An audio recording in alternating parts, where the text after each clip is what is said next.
Salut à tous, c'est encore moi, Patrick Duval. Je vous rappelle que sur ma chaîne, je parle de tout ce qu'on peut faire soi-même. Abonnez-vous si vous aimez bricoler, il y aura plein de choses intéressantes.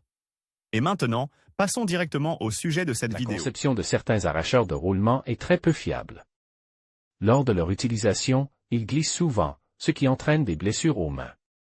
La conception proposée de l'extracteur exclut totalement ce type de résultat. Il s'agit d'un dispositif très simple mais fiable. Processus de fabrication de l'extracteur de roulement.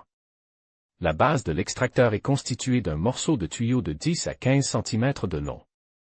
Il doit être scié au centre sur 15 à 20 mm, puis en taille sur le côté pour retirer le demi-anneau. Le bord oppose du tuyau est perce. Ensuite, une rainure longitudinale doit être sciée dans la piste jusqu'au trou. Elle doit être située du côté où le demi-anneau a été enlevé.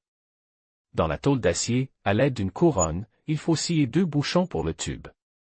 L'un d'eux est perce avec une mèche de 10 à 12 mm. Le second est doté d'un secteur découpe. Un bouchon avec un secteur découpe est soudé à l'extrémité du tube avec le demi-anneau enlevé. Le second est soudé de l'autre côté. Ensuite, on prend un morceau de goujon avec un écrou fileté et on l'insère dans le trou du bouchon de l'extracteur. Il est nécessaire d'y souder un écrou. Le goujon est ensuite dévissé et affûté.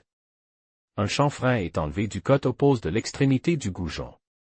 Cela est nécessaire pour le souder à un morceau de rond. Il est ensuite meulé et percé pour former un embout. Une barre est insérée dans le trou, sur les bords de laquelle sont soudés des bouchons faits de billes du roulement. Un tel extracteur est placé sur l'arbre avec le roulement. Ensuite, en serrant la vis, ce dernier peut être retiré. Cette conception exclut totalement tout risque de glissement et de blessure à la main. Pour rendre l'extracteur plus polyvalent, il est préférable de le fabriquer d'abord à partir d'un tuyau de grand diamètre.